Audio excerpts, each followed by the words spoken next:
Hai teman-teman, bagaimana kabarnya? Saya harap teman-teman semuanya baik-baik saja.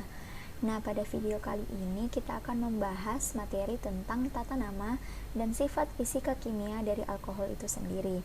Nah, video ini dibuat berdasarkan kelompok untuk memenuhi tugas mata kuliah kimia organik. Sebelum memulaikan materinya, akan kami perkenalkan anggota kelompok kami.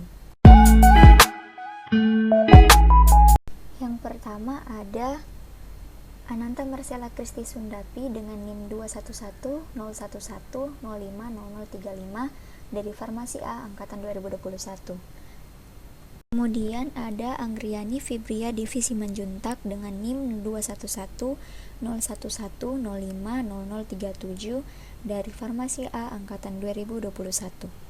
Nah, dalam materi ini ada beberapa subbahasan yang akan kita bahas. Yang pertama yaitu pengertian alkohol, yang kedua klasifikasi alkohol, yang ketiga tata nama alkohol, dan yang terakhir adalah sifat alkohol, yakni sifat fisika dan sifat kimia.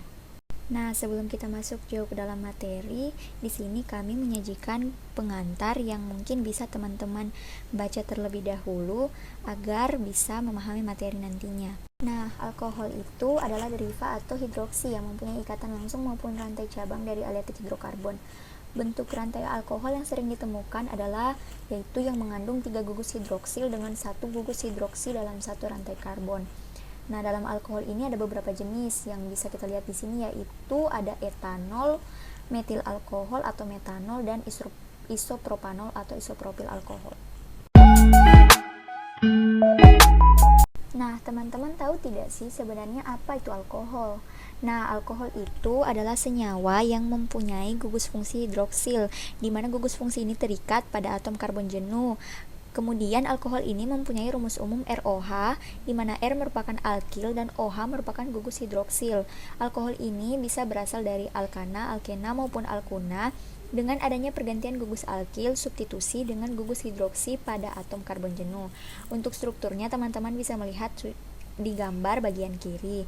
Nah, untuk rumus umum kimia alkohol itu adalah CnH2n ditambah 1 OH, seperti yang diletakkan pada gambar di bawah kanan. Nah, kemudian untuk klasifikasi alkohol ini ditentukan berdasarkan jenisnya, yaitu cara menentukannya yaitu berdasarkan posisi atau letak gugus OH pada rantai karbon utama. Ada 3 jenis alkohol, antara lain yaitu alkohol primer, alkohol sekunder, dan alkohol tersier. Contohnya pada gambar.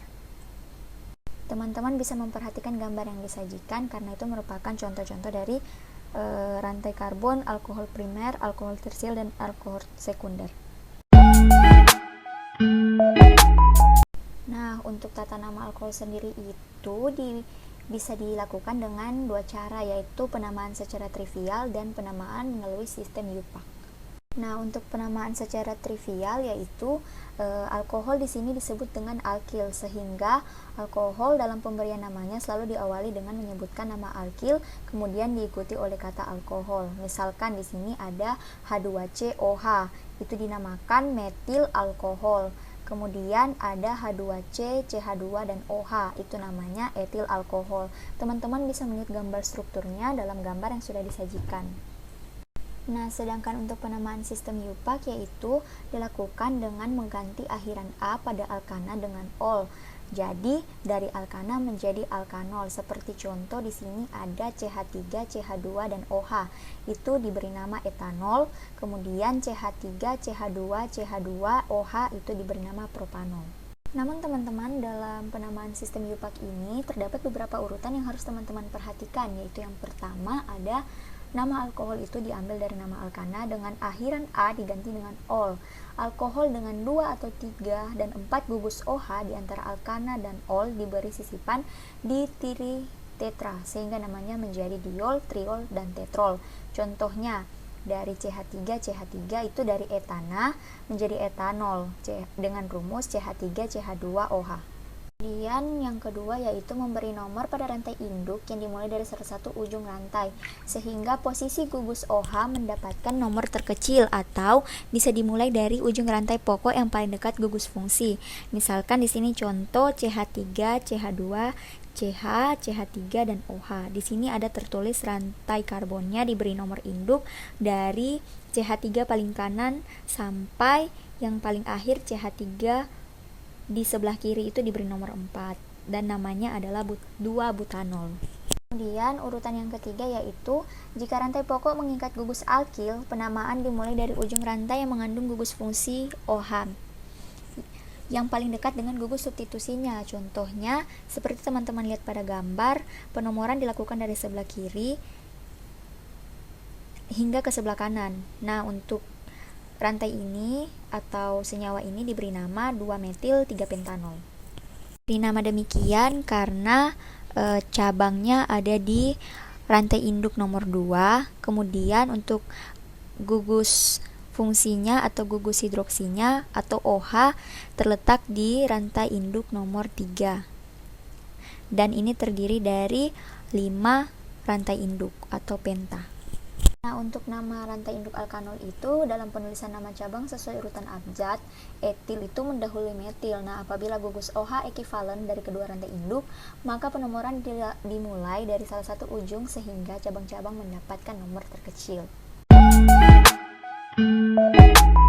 Nah, kita masuk pada materi sifat alkohol. Yang pertama ada sifat fisika, di mana dalam sifat fisika ini terdapat 2, yaitu titik didih, di mana titik didih alkohol ini merupakan hal yang relatif tinggi karena akibat langsung dari adanya daya tarik intermolekuler yang kuat. Sehingga titik didih ini adalah ukuran kasar dari jumlah energi yang diperlukan untuk memisahkan suatu molekul cair dari molekul yang paling dekat dengannya. Nah, apabila molekul terdekatnya melekat pada molekul tersebut dalam bentuk ikatan hidrogen, maka dibutuhkan energi yang cukup besar untuk memisahkan ikatan tersebut. Kemudian yang kedua ada kelarutan, di mana alkohol dengan massa molekul yang rendah ini dapat larut dalam air dengan baik. Kelarutan ini disebabkan oleh ikatan hidrogen antara air dan alkohol. Semakin panjang rantai karbon, maka semakin kecil kelarutan alkohol di dalam air. Kemudian ada sifat kimia alkohol, di mana yang pertama itu ada dehidrasi alkohol.